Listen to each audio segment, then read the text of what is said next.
Welcome, welcome, welcome, ladies and gentlemen, to another exciting edition of Solar Now in the Future with its economic impact on Black America. And I'm your host, Ronald Bethea. And you know, if you join us on a regular basis, the slogan for this show is,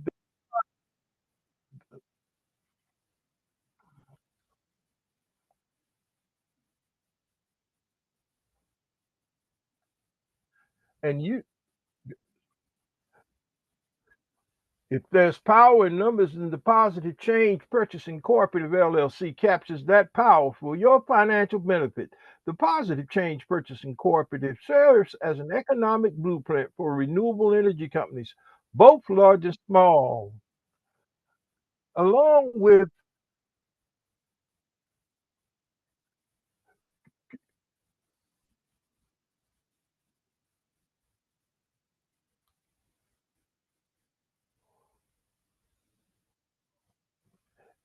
i- increasing market share for African and African American owned renewable energy companies to address the high energy costs at our historically Black colleges and universities, to utilize Black owned farmlands and HBCU campuses to develop capacity and initiatives for renewable energy projects to bring down the underemployment of young African and African American men and women locally, nationally, and throughout the diaspora. Also, to educate the African and African American community about the economic impacts of climate change to address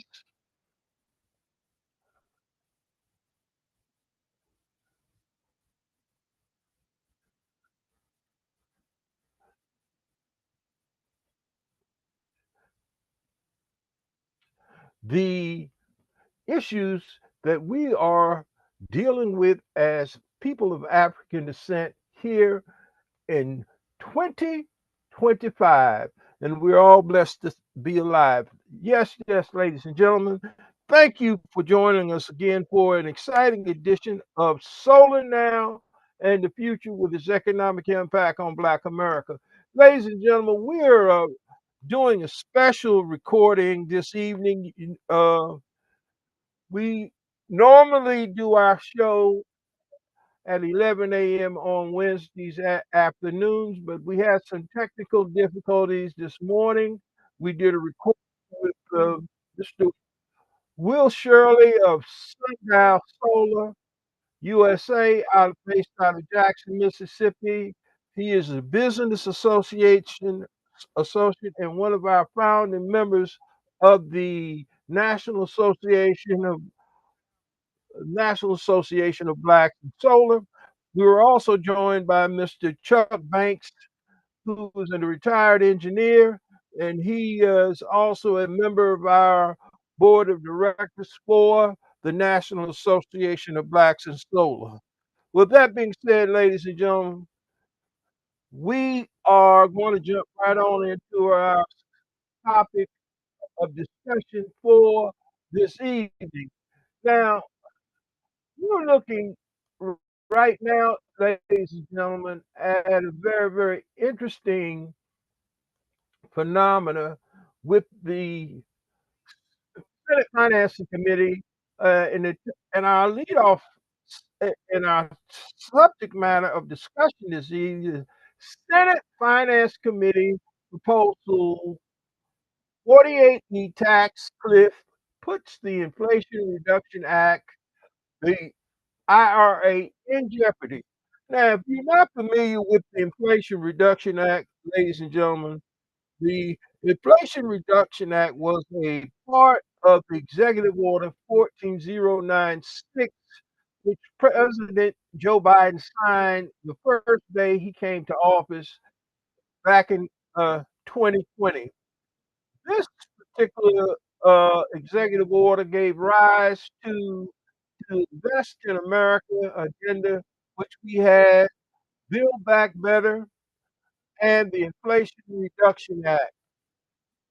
Now, with inside of the Inflation Reduction Act, you had several initiatives. One of those initiatives was known as the Greenhouse Gas Initiative, and a number of other initiatives which was known as the Justice 40 initiative that said that 40% of that investment from the Inflation Reduction Act had to be invested in low and moderate income communities across the US.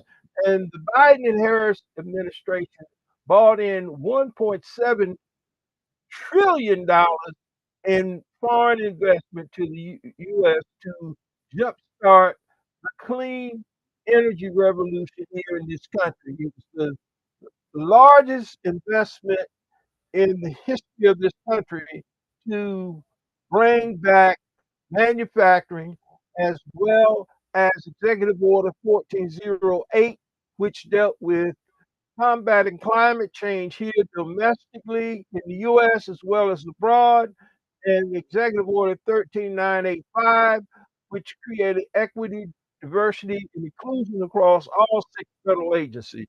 Well, well, giving up that backdrop, ladies and gentlemen, we fast forward to today's date, which is June 29th of 2025.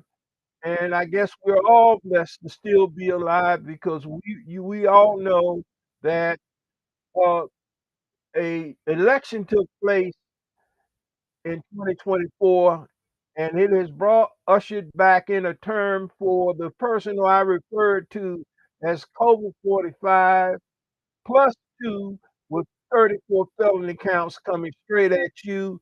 You may know him as Donald Trump and his administration. With that being said, ladies and gentlemen, let's look at where we are today.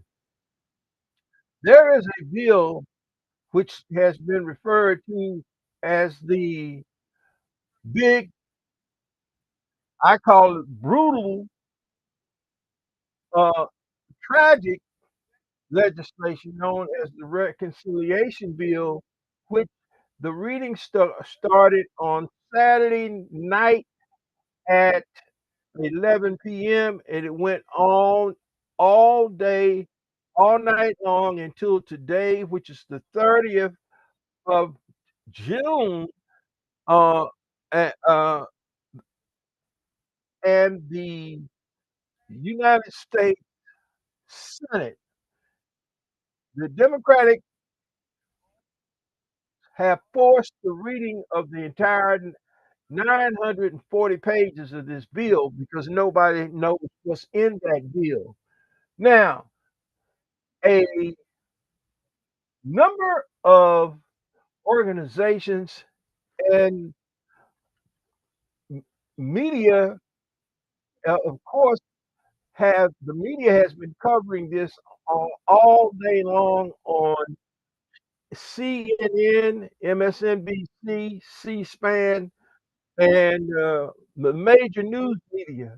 But I'm going to refer to a article which was specifically looking at the renewable energy industry as it relates to what is going on in the marketplace as it relates to we're looking at a which is comment which was done uh, directly addresses the solar and wind industry, and this particular uh,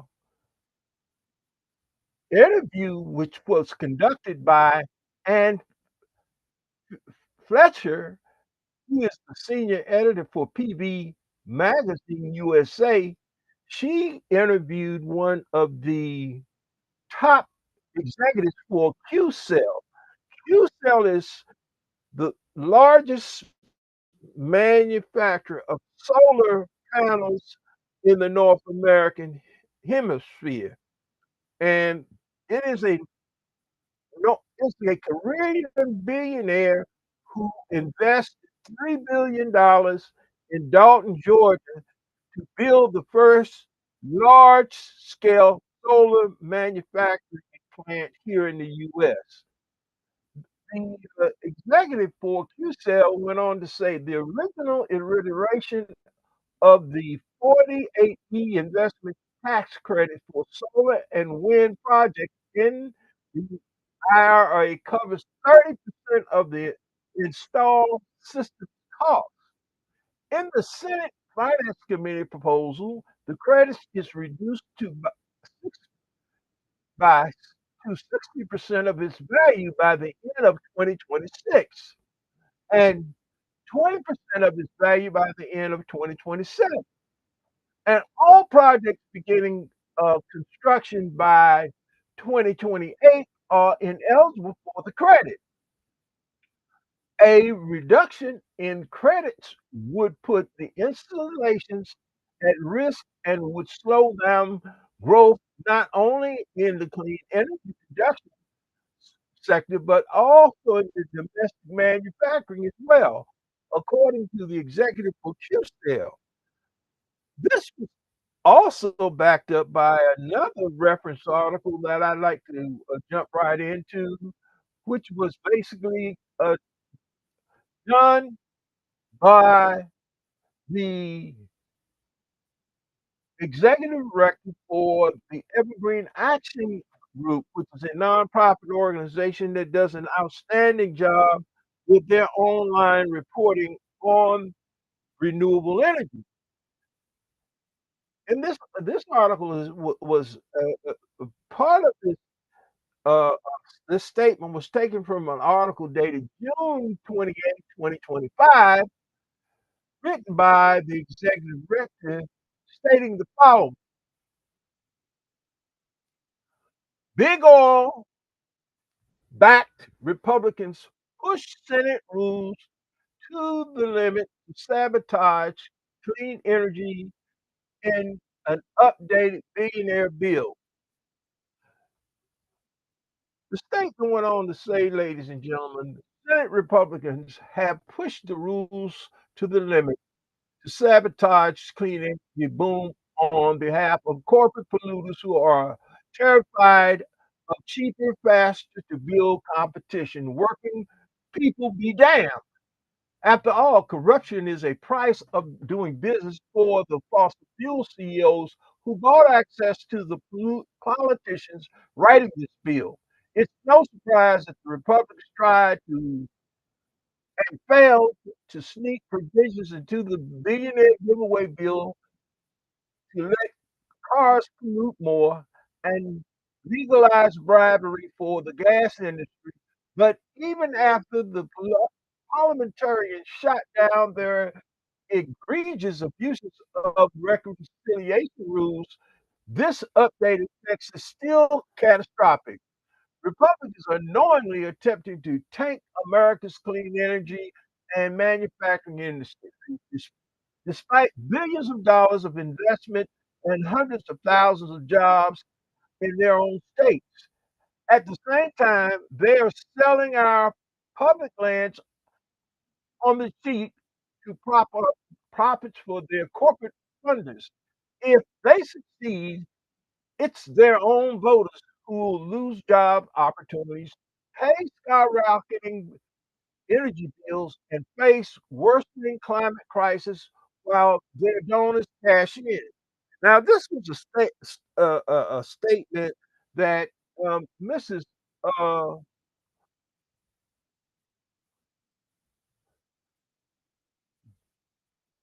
Miss Nina Moffett stated, and I would be inclined to have to agree with her, ladies and gentlemen.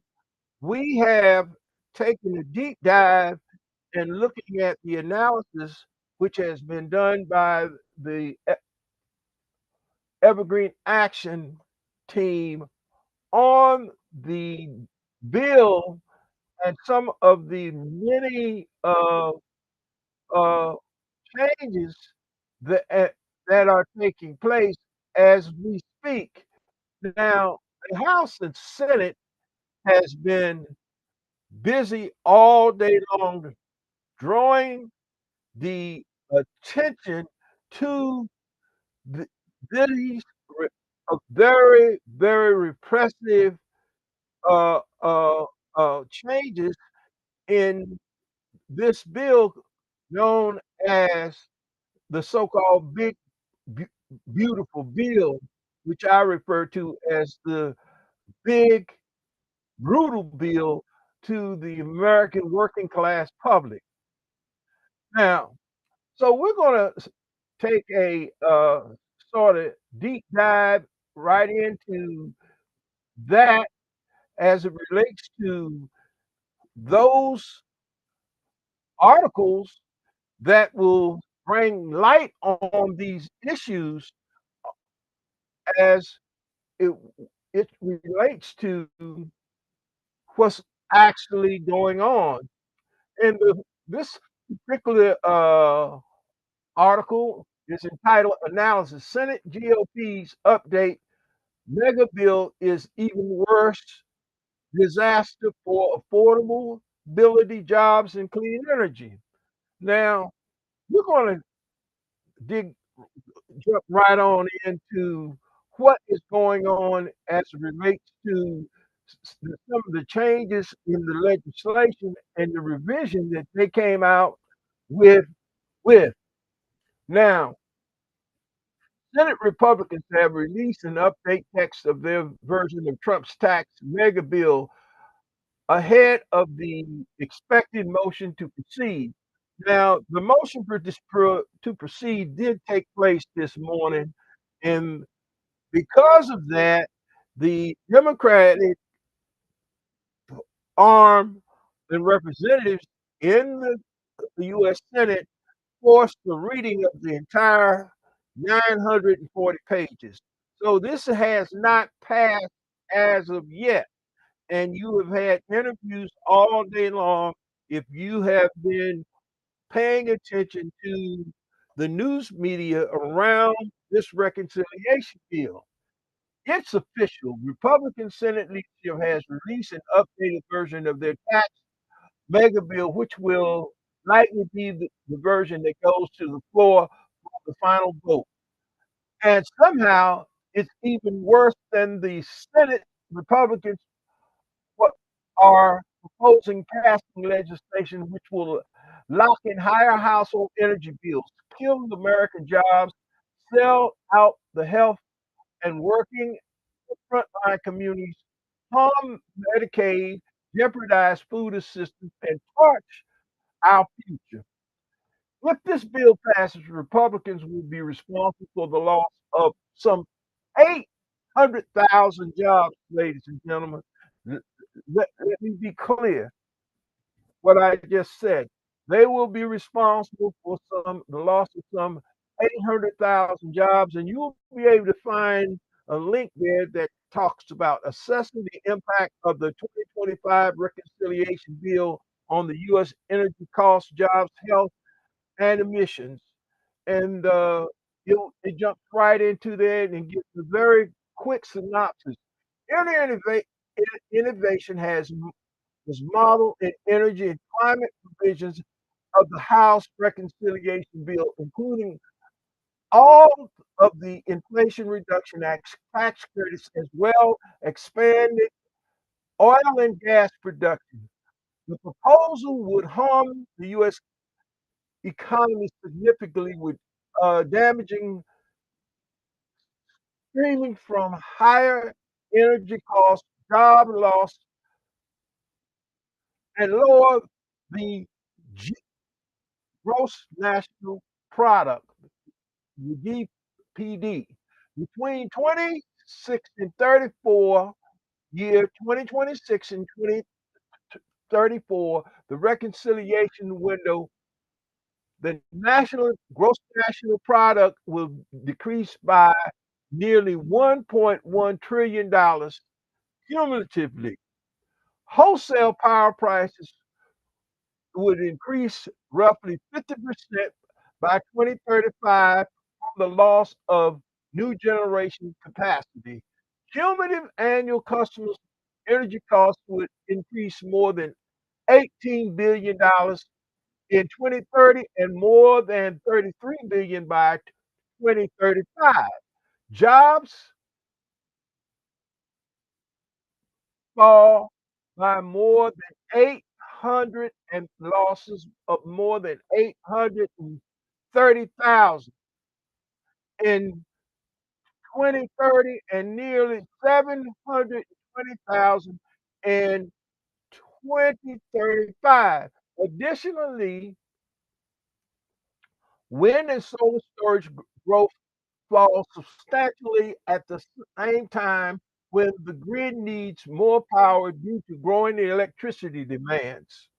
Now, you'll be able to find that information, as we indicated, ladies and gentlemen, inside of the analysis, which I think that the Evergreen Action Team has done an outstanding job. Now, raising and the average American's electricity bill by 10%, and at in the time of intensive heat and grid demand, there will be reducing energy capacity installed on the grid at least 50%. All this simply to line the pockets of billionaires and fossil fuel executives and their top corporate backers with massive tax cuts.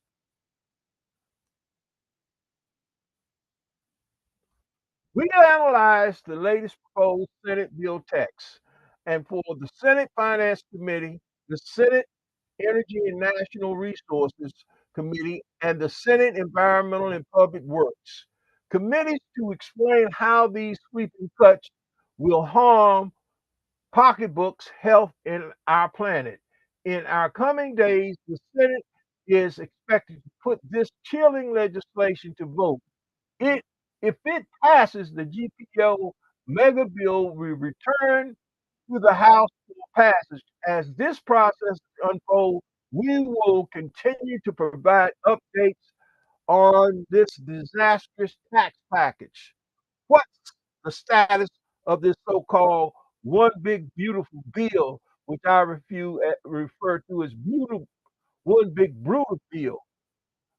In August of 22nd, the Congress passed a historically clean energy investment as part of the Inflation Reduction Act. The IRA, these investments were strategically designed to make energy bills more affordable, revitalize the American manufacturing, create millions of good jobs for the working Americans, and cut pollution to tackle the escalating climate crisis.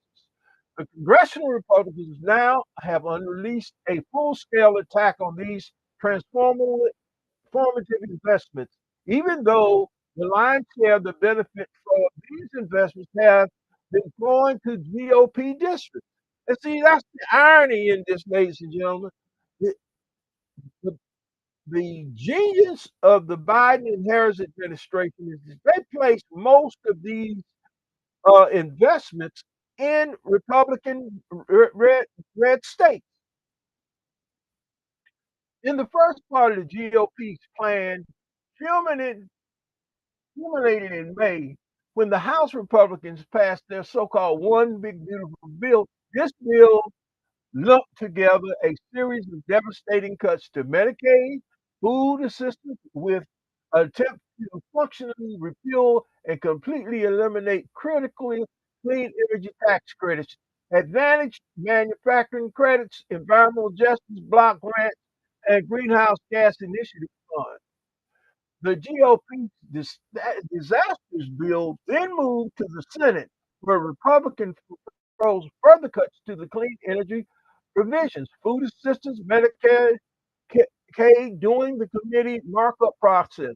Next, the Senate parliamentary combined through the legislation to undermine the provisions of the GOP's mega bill must be taken out of the package.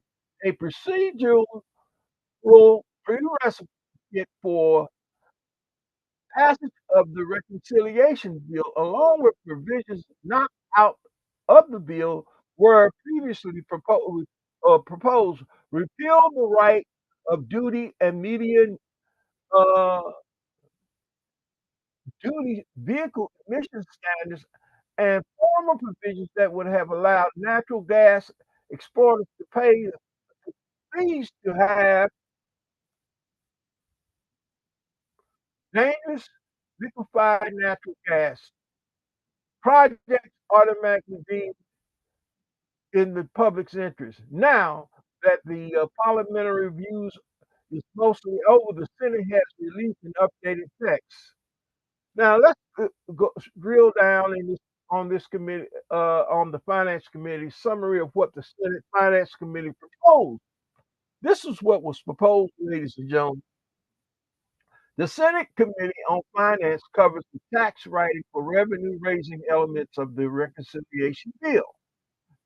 The updated bill text includes major cuts to federal tax credits that are already delivering enormous benefits, particularly in Republicans' districts. The proposal will be disastrous for households across America, raising the average American's electric bill by 10%. Proposed cuts to tax credits will kill the manufacturing jobs at the time of economic hardship in many families across the nation. The Senate Finance Bill critical tax credits for clean energy vehicles, home efficiency, clean manufacturers. The updated tax proposal goes beyond the repeal of clean energy tax, even imposing new taxes on solar and wind projects, which throws up further obstacles to clean energy growth. These changes will kill the clean energy and manufacturing jobs, raise energy prices, and increase pollution. The bill eliminates tax credits for new used vehicles. There is a $7,500 federal tax credit if a person purchases an electric vehicle. For purchase of a used vehicle, it is a $4,000 tax credit. These will be completely eliminated by the end. It was originally proposed by the end of the year, December 31st, 2025. They have, with this revision, backed this up to September the 30th of 2025. That's crazy. Now, these are things that, and why we are doing this show to try to get people's attention around these issues. Let's start with one of the most powerful tools supporting the rapid deployment of new energy generation, a modern, reliable, affordable electricity grid, American homes and businesses, the IRA Clean Electricity Tax Credits. Now, there's a 30% federal tax credit. The production tax credit is the technology neutral tax credit that subsidizes the production of zero emissions energy resources like solar, wind, nuclear, hydropower, and geothermal. For every kilowatt hour clean energy generated, the producer gets a base credit of 2.6 cents. If they meet certain criteria similar to the investment tax credit, the IEC 48E provides a credit of 30% or more for the investment into these same zero emission energy generation technology projects, including energy storage. Now, the summary of the Senate text, the GOP bill contains immediate effective repeal of the tax credits and production tax credits for wind and solar.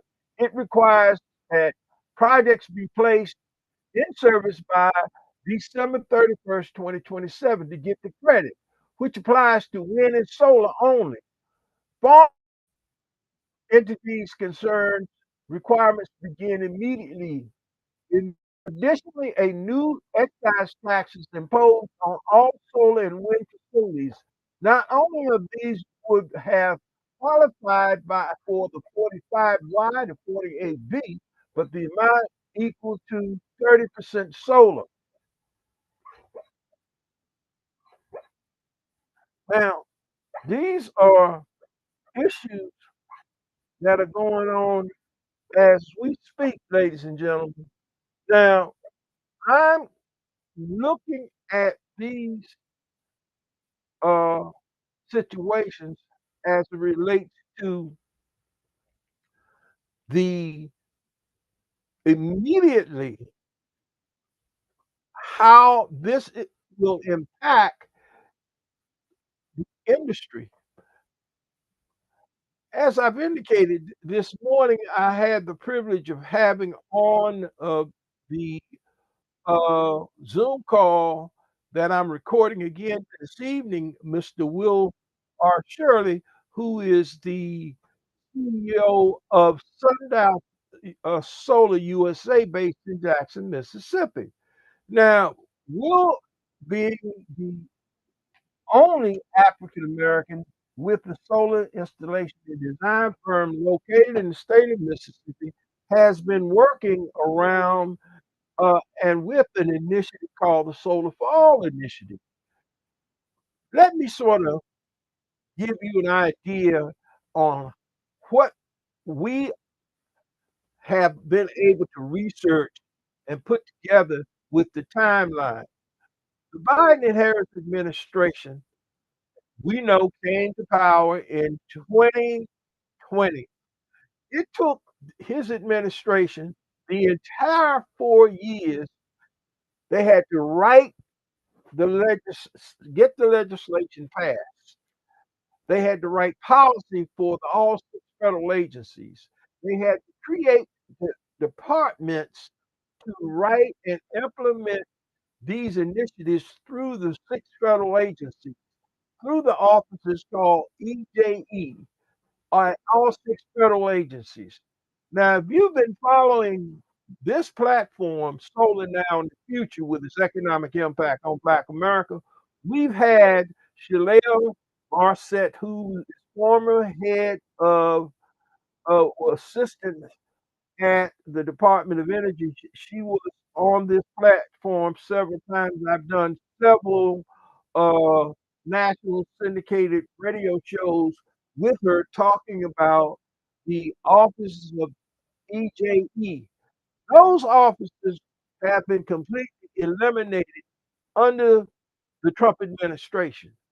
Also, at the Environmental Protection EPA, we know also that Michael Regan, who was the first African American who was tapped by the Biden administration to head that agency, did some very, very outstanding things as related to being able to to put those policies from legislation to policy to implementation as it relates to the various programs. One of these programs was an initiative was called the Greenhouse Gas Initiative, which was $27 billion, which was put in there. 27 $20 billion of that money was placed into a under contract with Citibank. All of these RFPs went out. People applied for these grants. They were vetted by these federal agencies. They signed contracts. That was placed outside of the bank accounts or the coffers of the EPA. This is not something that's new. But under the Greenhouse Gas Initiative, there was another initiative called the Solar for All Initiative, which the pilot started here in Washington, D.C. Yours truly, I work very, very closely with the former head of the Department of Energy and Environment here, Director Tommy Wells, and other stakeholders here. They started that pilot program here in Washington, D.C. in 2011. That particular pilot program was actually started by Mr. Ted Frabew, who served as the director of the DC Sustainable Utility. He's now serving on as the office of the Public Service Commission. He's been appointed by Mayor Bowser. He's one of the commissioners there now. He's no longer with DCSCU. Uh, he also, a gentleman by the name of Mark Davis, who his firm is called WDC Solar, who's located here in Washington, D.C. He's also one of the founding members of the National Association of Blacks in Solar. Okay. Now, also, we have NFL Hall of Famer Darrell Green, who played with the Washington franchise. He's now in Canton, Ohio. Well, his firm, they were the ones who actually started this pilot program in 2011. In 2016, the first renewable portfolio standard legislation was signed into law by Mayor Bowser, and this jump started the Solar for All program to another level and created the renewable portfolio standard legislation, which the Solar for All program was the national model and pilot, and the Biden administration picked up that pilot that started here in Washington, D.C., and $7 billion was put into that pilot program. And fast forward to 2025, we're now looking at 60 entities that have been selected through that process. You can go to our website, you'll be able to see uh, who those grantees were across the country. And in Mississippi, Hope Credit Union, which is led by an African American gentleman, CDFI, they were awarded 62 million for the state of Mississippi and $94 million for Arkansas. Well, it's taken that long for them to get the RFP because when the Trump administration came in, they put a 90-day freeze on things. Litigation had to take place by a number of U.S. attorneys' offices to try to get the Trump administration to release that funding. Well, as the funding has come out, and my understanding from speaking to representatives here in Maryland with the Maryland Clean Energy Center, which is the grantee for the state of Maryland, was to receive $137 million, that they were only allowed to draw down the 15% of that $137 million that has been committed to them. In the meantime, the reconciliation bill is being passed, and they're trying to claw back all of this funding. And the reason why I went through that process of giving you a timeline is to show you how the fossil fuel industry has lobbied and played games through regulatory entities such as the PJM, which is a regulatory entity that has 1,000 members that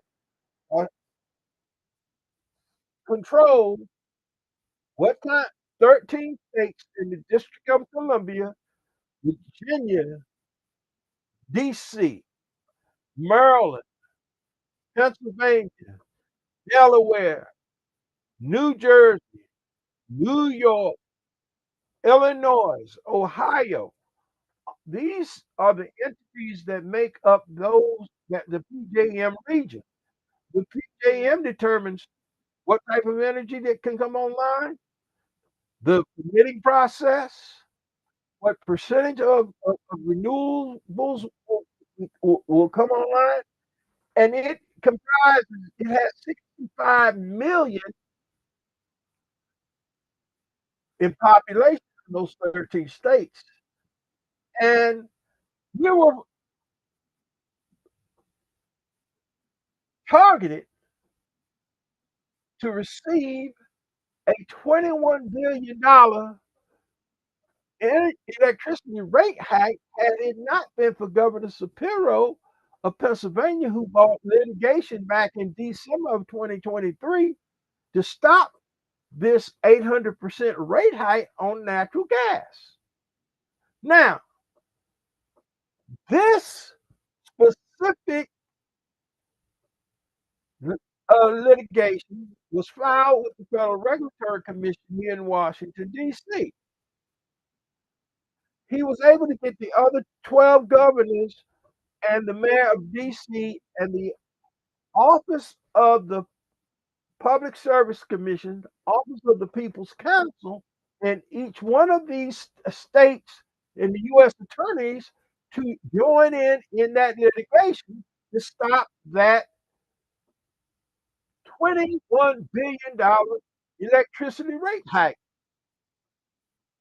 This has been an ongoing struggle, ladies and gentlemen. That I'm bringing that to the mix around this Senate bill because you need to know what is going on and what has taken place while this draconian legislation has already been planned and put in place under the Trump administration. Now, since they were not successful, they had to release some of the funding. But this bill will claw back all of that funding. Not only will it take away the tax credits, which gives the incentive for the clean energy industry, but it will take away all of these block grants. So, with that being said, ladies and gentlemen, let's continue to look at this analysis. Now, this summary of the Senate text, GOP's latest bill contains the immediate effective repeal of the investment tax credit, the ICC, and the production tax credit for wind solar. It requires projects be completed by December 31st, 2027. We said that. To get the credit, which applies to wind and solar for foreign entities that cover requirements. We won't go back over there. Now, let's look at the changes from the previous bill as we're looking at these changes that took place. The previous version of the Senate Finance phased out wind and solar beginning in 2026, at which time wind and solar projects would only get 60% of the value of the credit and 18% of the credit in 2027. That percentage would have dropped to 20% of the value of the credit,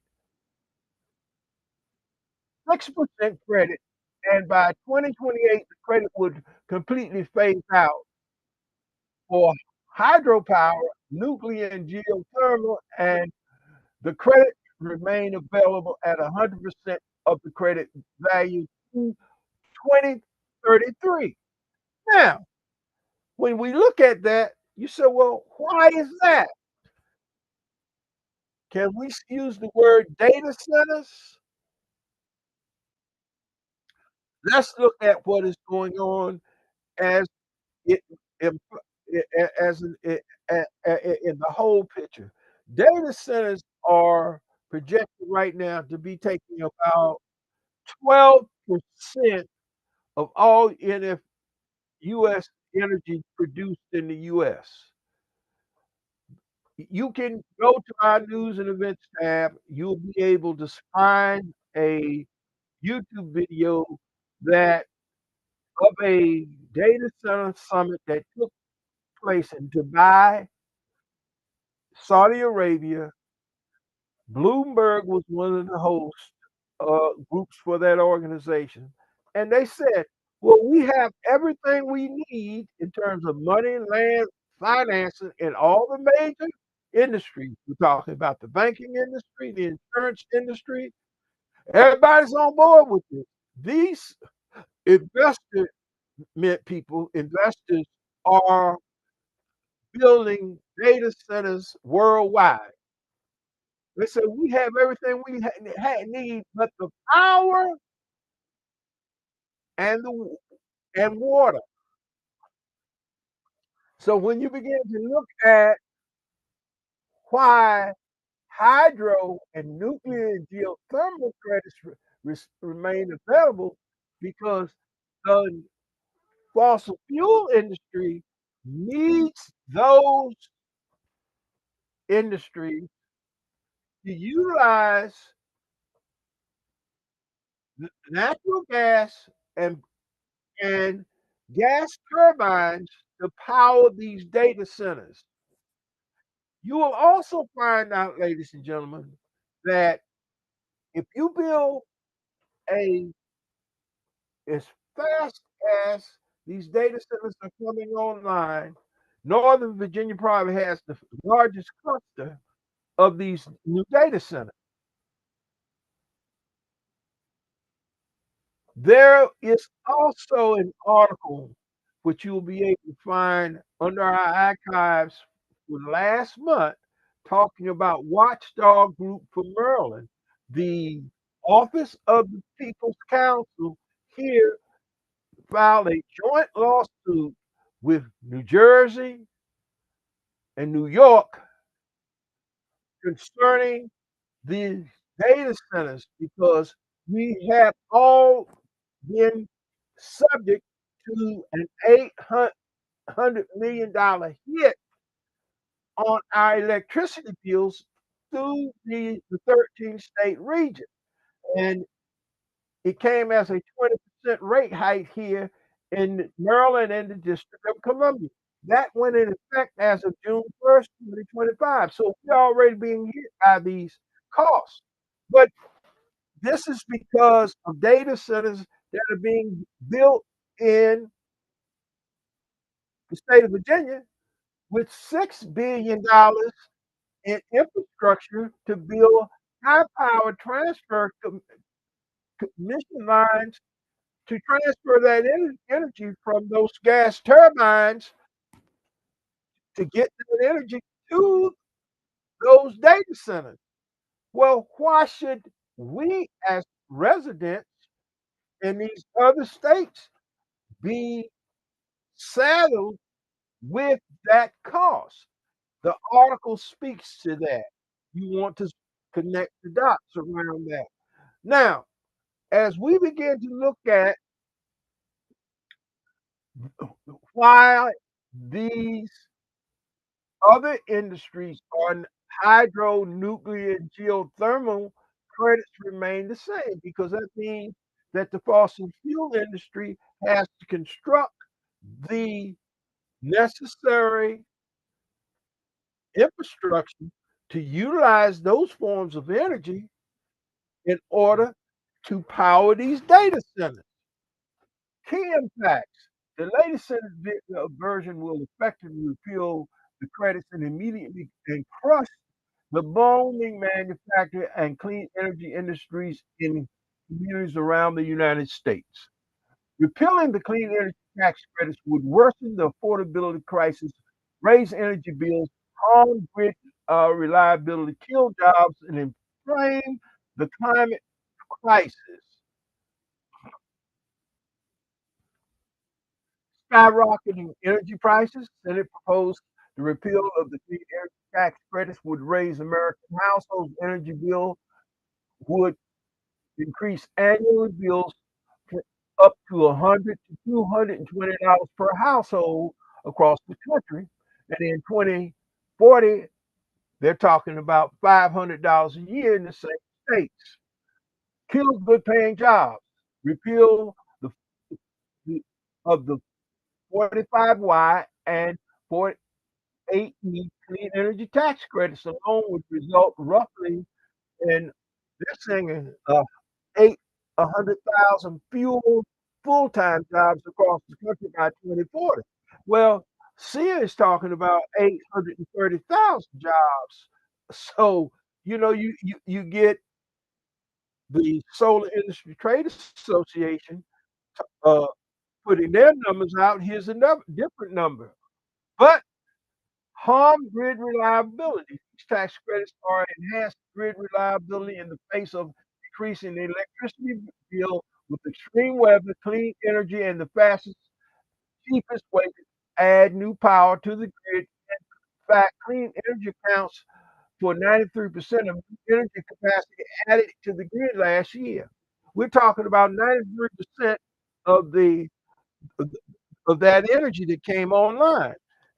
We also had some other data here and information that we wanted to sort of share with our listening audience around just those issues of how much energy that solar and specifically the solar industry had bought online.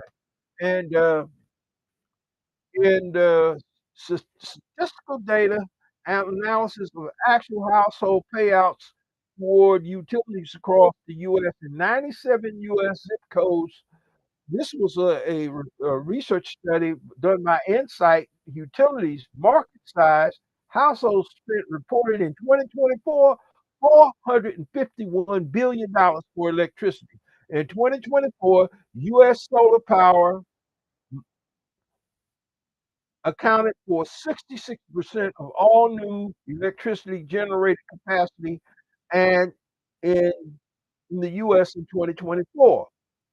600 gigawatts of solar power in 2024. This represented a substantial 33% increase from 2023. So when we begin to look at wind and solar, and when we look at the solar industry, the solar industry has been the fastest growing industry since uh, President Obama put forth the Sunshine Identity Initiative in 2008. And you will also be able to find that in our video gallery if you go to our website at positivechangepc.com. Now, with that being said, ladies and gentlemen, we have been trying to get it all in as we are trying to connect the dots around these issues. Electric vehicle credits, as we indicated, the IRA provided a $7,500 federal tax credit for a new vehicle, $4,000 tax credit for the used vehicle. Now, the previous proposal from the Senate text would end the tax credits for E3OD and used for EV25E commercial clean energies fuel infrastructure. This bill distinguishes between heavy duty commercial vehicles considered under commercial vehicle requirements, heavy duty commercial vehicles considered under personal vehicle requirements. Now, when we look at this, we're talking about a major hit to the automobile industry. So when we look at that, the use of the EV tax credit would be eliminated by September the 30th, 2025. In the House version, it would have ended at the end of 2025. In the previous version, I mean, the new EV tax credit eliminated by September 30, 2025 is previous Senate version. It was 90 days of passage. The House version, it ends at the end of 2025. And the House bill drives to get tax credit qualified vehicles and manufacturers who got uh, hit by 200,000 EV in the cap by the December 31st of 2026. That means that if Ford Chrysler had 200,000 electric vehicles, which were sitting on dealer lots across the country, they had until the end of 2026 to sell those vehicles in, and clear out that inventory. Well, this kills that opportunity to give those tax credit incentives for consumers to come in and buy those vehicles.